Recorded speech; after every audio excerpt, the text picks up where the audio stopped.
안녕하세요. 밴쿠버 인사이트입니다. 2025년 캐나다 연방선거일이 내일입니다. 이미 사전투표로 많은 사람들이 긴 줄을 서서 투표를 했다고 합니다.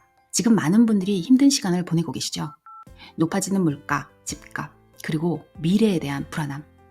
미디어가 전하는 이야기와 여러분이 직접 느끼는 현실 사이엔 큰 차이가 있습니다. 그리고 투표에 희망이 없는 캐네디언들에게 희망을 주는 메시지도 있습니다. X에서 자주 정보를 접하는 블렌더 뉴스에서 투표를 망설이는 분들에게 전하는 영상을 안내해드리겠습니다. I know a lot of Canadians out there are feeling stuck between what the media tells you and what you're seeing with your own eyes, and you're not alone.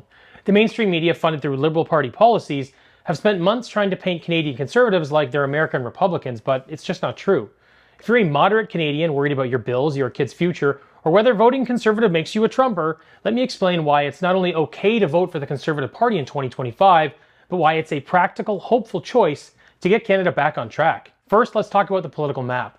Canada's spectrum is very different. Our Liberals, with their love for universal healthcare and big social programs, are more progressive than the US Democrats. Our Conservatives, well, they're center-right at best, not the hard-right Republicans you see south of the border. In Canada, even the right supports universal healthcare, stricter gun laws, and a social safety net, things that Republicans would call socialist.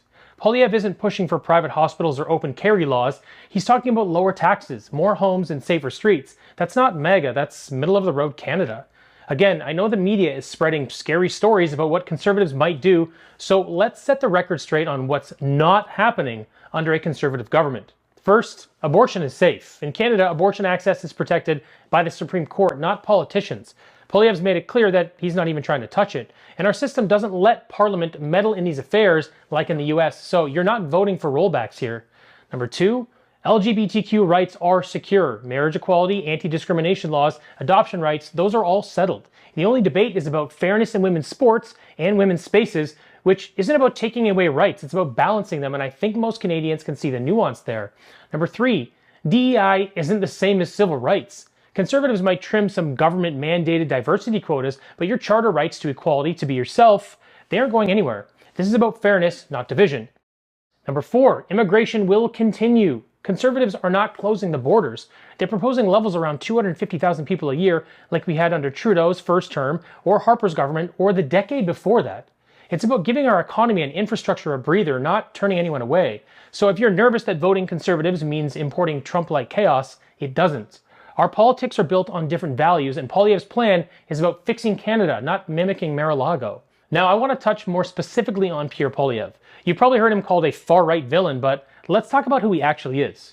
He was adopted, raised by teachers with a gay father and a Venezuelan immigrant wife.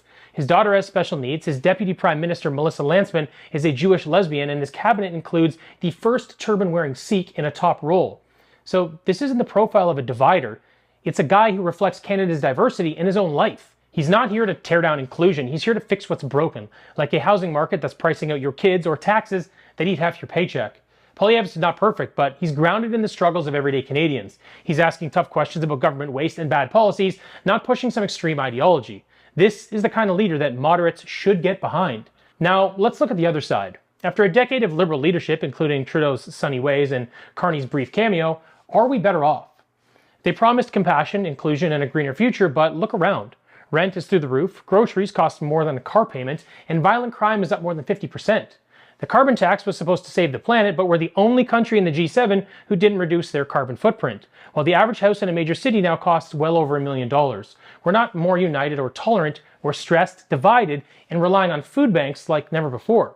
The Liberals' ideas sound great on paper, equality, climate action, hugs all around, but in practice, they've left us struggling. And the worst part, their fans call themselves inclusive while shunning anyone who disagrees. I've been labeled a Trumper for questioning government spending. Friends of 20 years have told me to buzz off because I'm leaning conservative, but if that's their version of tolerance, I think I'll pass. Moderates, you deserve better than a government that preaches unity but practices division. So look, this election isn't about turning back the clock or fighting culture wars. It's about practical solutions for a country that's hurting. Poliev's Conservatives aren't asking you to hate anyone. They're asking you to believe in a Canada where hard work pays off, where streets are safe, and everyone gets a fair shot. Moderate Canadians, I know you're cautious. You don't want to rock the boat or be labeled something that you're not. But democracy means you get to vote for what you believe in, not what your loud cousin on Facebook demands. So If you vote Liberal, NDP, or Green, I can respect that. We don't have to agree to be neighbors. But don't let manufactured fear or media lies stop you from considering the Conservative Party. 2025년 왜 보수당에 투표하는 것이 단순히 괜찮은 선택이 아니라 캐나다를 다시 희망의 궤도로 올려놓을 실용적인 선택인지 말하고 있습니다.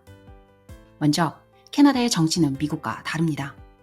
캐나다 자유당은 미국 민주당보다 더 진보적이고 캐나다 보수당은 미국 공화당과는 달리 중도 우파에 가깝습니다. 캐나다 보수당은 보편적 의료, 엄격한 총기법, 사회 안전망을 지지합니다. 피에르 폴리에브는 낮은 세금, 더 많은 주택, 안전한 거리를 약속합니다. 캐나다의 상식적인 중도라고 말합니다.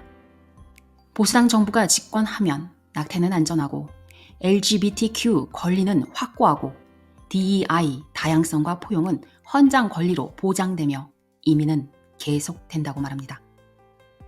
피에르 폴리에브는 입양된 사람이고 아내는 난민 이민자 출신이며 자폐 스펙트럼의 딸이 있습니다.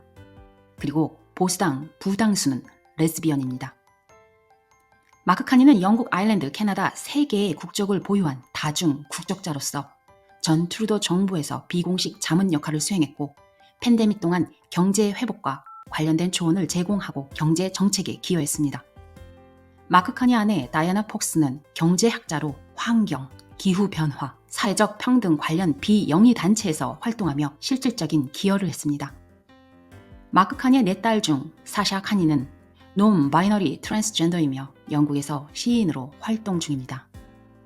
우리는 10년간 이어온 자유당 마크 카니를 선택할 것인지 중간에 애매하게 걸친 보수당 피에르 폴리에르를 선택할 것인지 우리의 선택이 캐나다를 바꿀 수는 없지만 보수당의 선택이 캐나다를 고쳐나가는 과정이라고 말합니다. 우리 인간은 본인이 경험한 것을 기준으로 가치와 변화를 결정할 것입니다. 정치인도 마찬가지일 것입니다. 캐나다가 변할 수 있는지, 바뀔 수가 있는지 진정 캐나다를 알고 있는 사람들은 모두 알고 있습니다. 그 기준은 가장 기본인 캐나다의 역사, 역대 총리들이 한 것들을 보면 알 수 있습니다. 캐나다의 현재 모습이 그 결과물입니다.